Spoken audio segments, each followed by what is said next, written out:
My husband said his family loved me. Then his sister texted, she seems sweet, but girls like that get used to money. That's when I brought paperwork.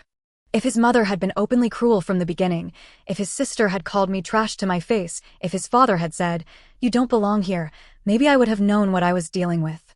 But they were polite. That was the trap. My husband, Austin, always said his family loved me. For a long time, I believed him. They lived like people who had never once checked their bank account before buying groceries. They spoke softly about money because they had so much of it. They never said they were rich, but they asked questions like, where does your family usually vacation? And did your parents belong to any clubs? And were you exposed to the arts growing up? The first time Grace asked me that, I thought she meant museums. She didn't. She meant whether I knew how to act around people like them. When Austin and I started dating, he made the difference between our worlds feel romantic. He insisted on paying for dinners. At the time, I thought it was sweet. Looking back, I wonder if he was loving me or editing me. Grace never directly insulted me at first. She was too polished for that. She wrapped everything in concern. Nora, you don't need to bring anything for Thanksgiving. I know these things can be overwhelming when you're not used to formal hosting. Nora, that dress is lovely. Very simple. Sometimes simple is best. Nora, I found some serving pieces I don't use anymore. You can take them if you want. They might help your table look more finished. I would smile and say thank you because what else could I do? If I complained, I sounded ungrateful. If I pushed back, I sounded insecure. Paige was worse because she didn't even bother pretending as much. She was close to my age, but she acted like she was born 30 years older than me. She had this way of smiling without warmth. Once, at a family dinner, she looked at me and said, you're honestly good for Austin. You keep him grounded. He used to date women who were a lot more complicated. I asked, complicated how? She laughed and said, you know, expectations. Standards. Families that knew our family. Austin told me later not to take it personally. I asked him how else I was supposed to take it. He said, Paige is just insecure. Don't let her win. But he never corrected her. That was Austin's pattern. He defended me in private after the damage was done. He held my hand in the car. He told me I was beautiful after his mother made me feel cheap. He kissed my forehead after his sister made me feel small. And, because he was kind afterward, I ignored the fact that he was silent during. I told myself marriage was compromise. I told myself every family had flaws. I told myself I was lucky. That word became a cage. Lucky. I heard it all the time. You're lucky Austin is so patient. You're lucky he doesn't care about background. You're lucky Grace has taken you under her wing. You're lucky you married into a family that can help you grow. Nobody ever said Austin was lucky to have me. Not once. The night everything changed was my birthday dinner. I didn't want a big dinner. I wanted takeout, sweatpants, maybe a movie. But Grace insisted on hosting something proper. She booked a private room at a restaurant near the waterfront and invited the family before even asking me. Austin said, it'll mean a lot to her. I said, it's my birthday. He kissed my temple and said, I know. Just one dinner. Just one dinner. That was always how it started. I wore the green dress Austin liked. I curled my hair. I put on earrings Grace had given me, even though I didn't like them, because I was still trying to be easy to love. The room looked like a magazine. White flowers, candles, gold-rimmed plates. Grace had chosen everything. She even corrected the server when he placed my water glass slightly too close to my wine glass. Paige arrived late and kissed the air beside my cheek. You look nice, she said, looking me up and down. Very polished. I knew by then that polished meant improved. Dinner was fine at first. Fake fine. The kind of fine where everyone talks about trips, renovations, and charity events while you sit there trying not to say anything that makes you sound out of place. Grace asked me if my parents were coming to visit Savannah soon. I said maybe in the summer. She smiled and said, that will be sweet. I imagine all of this still feels very exciting to them. All of this. Like my marriage was a tourist attraction. Austin heard it. I know he did, because his jaw moved slightly. But he just kept cutting his steak. Then came dessert. The server brought out a small cake, and everyone clapped. I actually felt relieved. I thought the night was almost over. Grace stood up with her glass. I should have known. She smiled at me first, then at Austin, and said, to Nora. And to Austin, truly, because not every man would be generous enough to give someone from such a modest background this kind of life. My chest tightened. She kept going. It takes a special kind of man to see potential where others might not. We're proud of you, sweetheart. She said sweetheart to Austin. Not me. A few people laughed softly, like it was touching. Paige smiled into her glass. Victor, Austin's father, gave a small nod like this was completely normal. I looked at Austin. He squeezed my knee under the table and whispered, just smile. That was the first crack. Not Grace's toast. Not Paige's smirk. Austin's whisper. Just smile. So I did. I smiled while they ate cake. I smiled while Grace told a story about how nervous I was the first time I came to their house, like I was a stray cat she had slowly trained to come closer. I smiled while Paige said, honestly, Nora has adapted better than I expected. I smiled while Austin's Uncle Brandon asked if my parents felt comfortable visiting Savannah, or if the family atmosphere was a little much for them. Then Grace said the thing that made something inside me go quiet. You should write a little guide, she said, laughing gently. For girls from smaller backgrounds. How to adjust gracefully. You really have learned so much. And Austin laughed. Not loudly. Not cruelly. Just a quick little laugh, like he couldn't help it. That hurt more than the toast. Because I could blame Grace for being Grace. I could blame Paige for being Paige. But Austin knew me.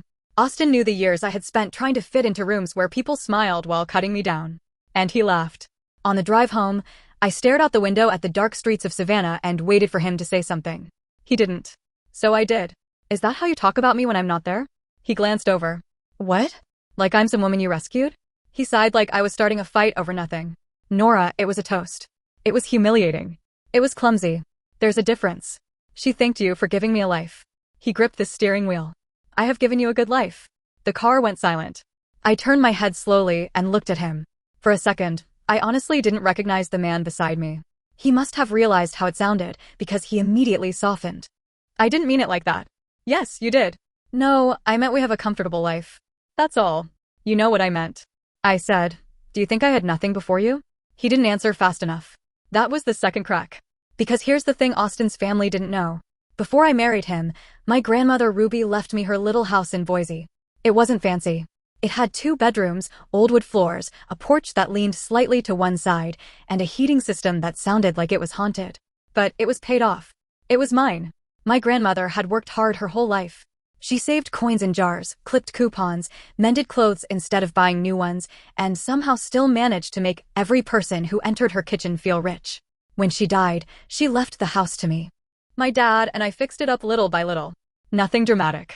Paint. Plumbing. New locks. A roof repair that made me cry when I saw the bill. When I moved to Savannah after marrying Austin, I rented the house out to a quiet couple who took care of it. The rent went into a separate account. I used some for taxes and repairs, but most of it stayed there. I also had savings from before my marriage. Not Austin family money.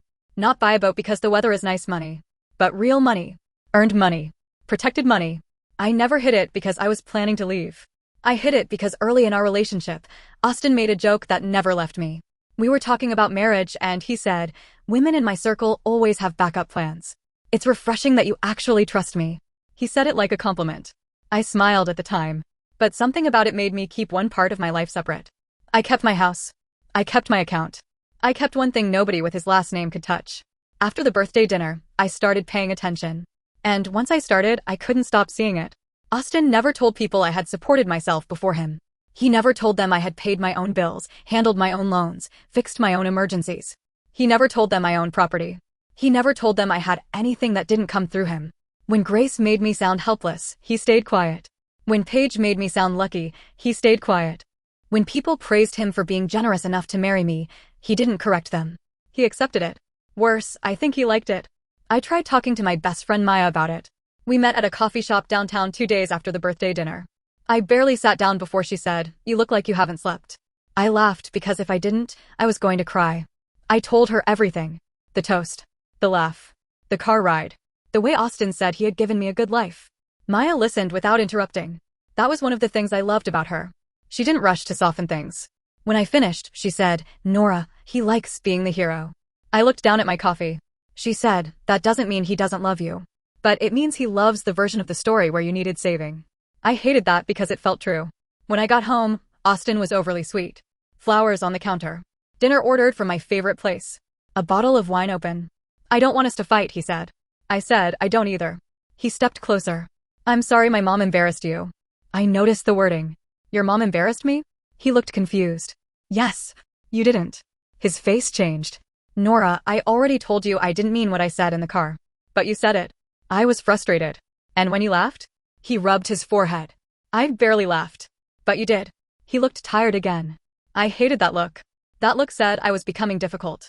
He said, "Can we please not turn one bad dinner into a marriage crisis?" I wanted to say yes. I wanted so badly to be the easy wife again. The wife who accepted flowers and moved on. The wife who didn't ruin peace by asking why the peace always required her silence. But I couldn't. A few days later, the real damage happened. Austin was showering, and his phone was on the kitchen counter. I wasn't snooping. I wasn't even touching it. I was rinsing a mug when the screen lit up. It was from Paige. The message said, "Mom is still worried Nora will want more if things go south. You made sure the prenup is airtight, right?" She seemed sweet, but girls like that get used to money. Girls like that. I stood frozen with my hand under the running water. Girls like that. The screen went dark, but the words stayed in my head like they had been burned there. When Austin came downstairs, I was still standing in the kitchen. He noticed immediately. "What happened?" I pointed at his phone. "What does your family think I signed?" His face went blank for half a second. That half second told me everything. He picked up the phone, read the message, and said, "You weren't supposed to see that." I let out the short laugh because somehow that was his first instinct. Not, "I'm sorry." Not, "That's disgusting." Just, "You weren't supposed to see that." He said, "I didn't mean it like that." "You didn't send it." "No, but..." "But what?" "Paige did? Grace thinks it?" "And you just sit there." He put the phone down. "My family is protective." "Protective of what?" "Your money. Our family assets." I stared at him. "We had a prenup. I signed it willingly before the wedding. I had no issue with it. Austin's family had money from long before me, and I never wanted to touch it. I had even told him that. I remember sitting in that office, signing those papers, thinking I was proving I loved him for him. But all these years, his family had been talking about me like I was some patient little gold digger waiting for my chance. I asked, "Did you ever tell them I had my own house?" He looked away. I asked again. "Did you?" He said, "It wasn't relevant." I felt something in my chest drop. It was relevant every time they called me lucky. It was relevant every time they acted like I came into this marriage with nothing. He said, "A small house in Boise isn't exactly the same as what they're talking about." That was the third crack. Not because he was wrong financially.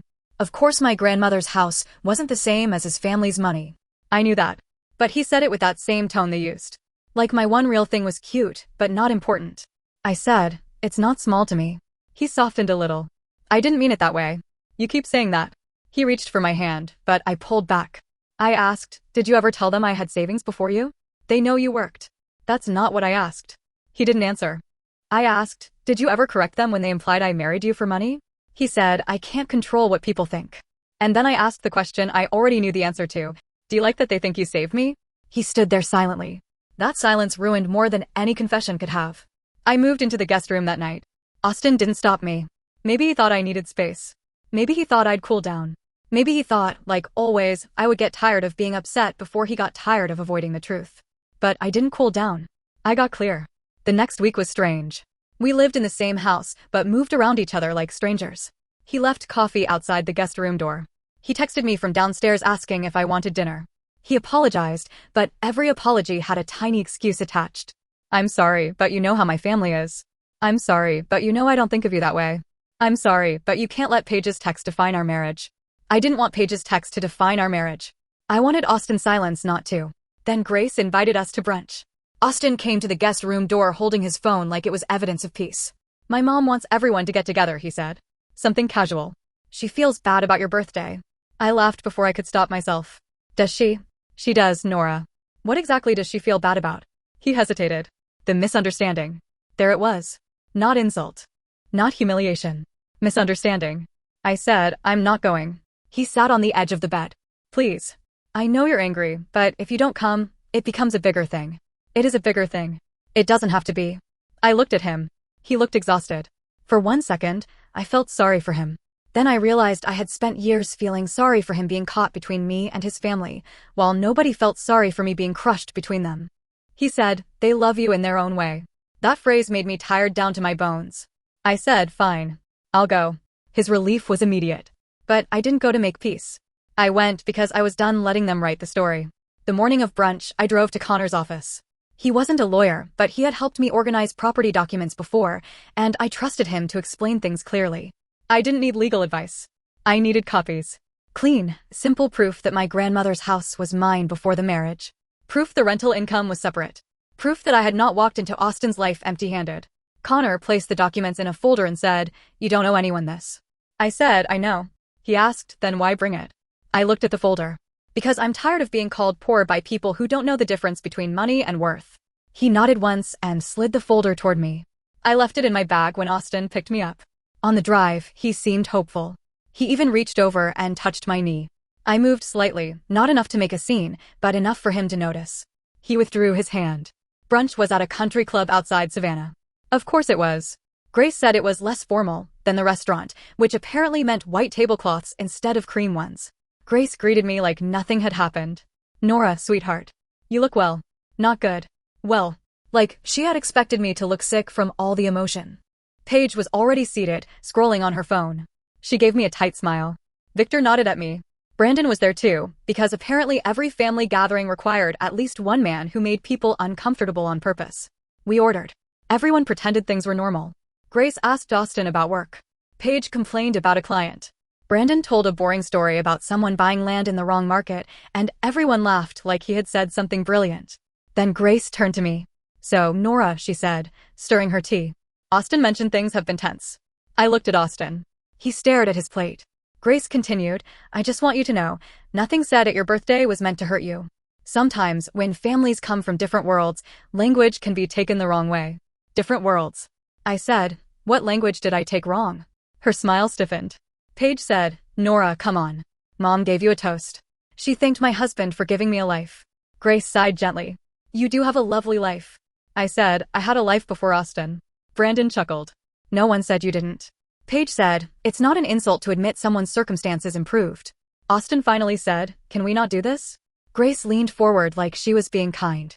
Sweetheart, we all know you work hard. Nobody is taking that away from you. But it's also okay to acknowledge that marrying Austin changed your opportunities. I felt strangely calm. Not numb. Calm. Like the part of me that used to panic around them had finally stepped aside. I said, you're right. Marrying Austin changed my opportunities. Grace relaxed slightly, thinking she had won. Then I said, it gave your family the opportunity to treat me like a charity project for almost 5 years. The table went silent. Austin whispered, Nora. I ignored him. I opened my bag and pulled out the folder. Paige's eyes dropped to it immediately. I said, since there seems to be so much concern about what I came into this marriage with, and what I might want if I leave it, let's clear something up. Austin's face went pale. Nora, don't. I turned to him. Where should I do it? At home? Where you can tell me I'm too sensitive again. He went quiet. I looked back at Grace. I signed the prenup because I never wanted your family's money. I still don't. But I am tired of everyone acting like I was picked up off the sidewalk and taught how to hold a fork. Grace's mouth tightened. I placed the first paper on the table. My grandmother left me a house before I married Austin. It's fully paid off. It's rented. The income is separate. It has always been separate. Paige blinked. You own a house? The way she said it almost made me laugh. Like I had just revealed I owned a spaceship. Yes. Grace looked at Austin. He looked down. That told them more than the paper did. I said I also had savings before this marriage. Not your kind of money, obviously. But enough to know the difference between marrying someone for comfort and marrying someone because you loved him. Grace said, Nora, this is very inappropriate. I said, so was your toast. Brandon cleared his throat. I don't think anyone accused you of being a gold digger. I looked at Paige. Her face changed. I said no, because the text about girls like me getting used to money felt pretty clear. Paige looked at Austin. You showed her that? I laughed. That's what you're worried about? Austin put a hand over his face. Grace turned to Paige. What text? And there it was. For the first time, Grace wasn't in control of the room. Paige stammered something about being protective. Brandon suddenly became very interested in his coffee. Victor said nothing, but his jaw tightened. Grace looked embarrassed. Not sorry. Embarrassed. There's a difference. I said I didn't marry Austin for a lifestyle. I married him because I thought he respected me. I thought when people treated me like less, he was just conflict avoidant. But now I think he liked being praised for saving me. Austin looked up and his eyes were wet. Nora, that's not fair. I said, neither was letting your family believe I had nothing because it made you look generous. He didn't deny it. That was the loudest part. Grace said, we have clearly misunderstood each other. I shook my head. No. You understood exactly what you wanted to believe. I gathered the papers slowly. My hands were shaking now, but not enough for them to see unless they were looking closely. Then I stood. Austin stood too. Please don't leave like this. I looked at him, and for a second, I saw the man I loved. Not the polished son. Not the quiet coward at family dinners. Just Austin, scared and ashamed. That almost broke me. But then I remembered sitting at my own birthday dinner while he told me to smile. I said, I'm not leaving like this. I stayed like this. That was the problem. Then I walked out. Austin followed me to the parking lot. He called my name 3 times before I stopped. Nora, please, he said. You humiliated me. I turned around. No. I corrected a story you enjoyed too much. He flinched. I didn't enjoy it. You didn't stop it. I didn't know how. That's not true. You knew how to correct me every time I reacted. You knew how to tell me to let it go. You knew how to make me feel dramatic. You only became helpless when your family was the problem. He looked like he wanted to argue, but couldn't find the words. I said, I need space. He nodded, crying now. Quietly. The kind of crying that would have made me comfort him before. I didn't. I got in my car and drove away. For the next few days, Austin texted constantly. At first, he was defensive. You made it sound like I abused you. You didn't need to bring paperwork. My family is devastated. Then the messages changed. I'm sorry I let them talk about you that way. I'm sorry I liked feeling needed. I'm sorry I made your independence feel like a threat. I didn't answer most of them. Not because I wanted to punish him. I just didn't trust myself yet. I knew one soft conversation could pull me back into the same pattern, where he cried, I forgave him, and nothing truly changed. Grace sent a handwritten note a week later. The envelope was thick and expensive. Her handwriting looked like it belonged on wedding invitations. She wrote that she regretted any unintended hurt. She said families from different backgrounds sometimes struggle to understand each other's sensitivities. She hoped we could move forward with grace. I stared at that word for a long time. Grace. Move forward with grace. Even her apology managed to make herself the center. Paige didn't apologize. She unfollowed me on everything, which honestly felt more honest. Victor left one voicemail. It was short. Nora, this is Victor. I won't pretend our family handled this well. I'm sorry. That was it. Strangely, his apology meant the most because he didn't decorate it. 2 weeks after brunch, I flew to Boise. I told Austin I was going to check on the house. That was true. I didn't tell him I had already decided not to come back right away. The tenants had moved out recently, and the house needed work. The porch still leaned. The kitchen cabinet stuck when it rained. The hallway light flickered unless you tapped the switch twice. The whole place smelled like dust, wood, and old memories. I stood in the living room with my suitcase beside me and cried harder than I had cried during the entire fight. Not because it was sad. Because it was mine. Every imperfect inch of it was mine. No one had bought it to improve me. No one had chosen it because it made me look acceptable. No one in Austin's family could stand in that room and act like I owed them gratitude for the walls around me. My grandmother's old quilt was still folded in the closet. I pressed my face into it and remembered her hands. Rough, warm, always busy. She used to tell me, never let anyone make you feel poor just because they count the wrong things. I didn't understand it when I was younger. I do now. Austin started therapy after I left. He told me that in one of his messages. He said he realized he had built part of his identity around being the provider, the rescuer, the man who gave me a better life. He said he loved feeling needed and didn't notice when that turned into needing me to look smaller. I believe he means it. I also believe meaning it doesn't erase years of silence. We are separated now. Not officially divorced. Not reconciled either. He has asked to visit Boise twice. I said no both times. Not forever. Just no for now. I don't know what happens next, and that's the honest truth. Some days I miss him so badly I feel stupid.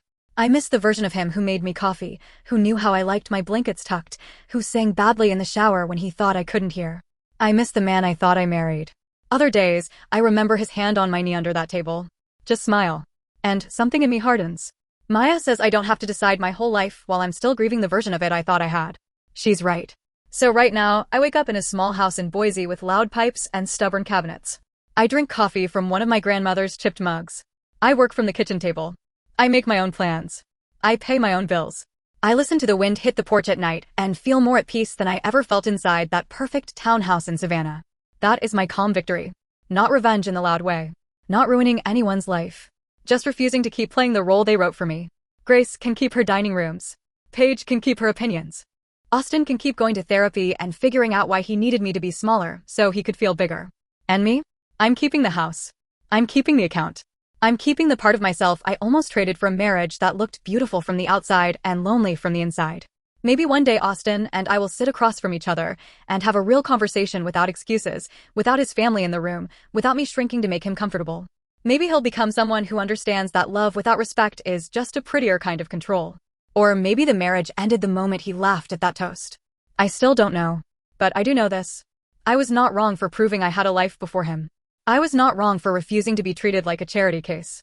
And I was not wrong for bringing paperwork to a table where everyone had already put my worth on trial.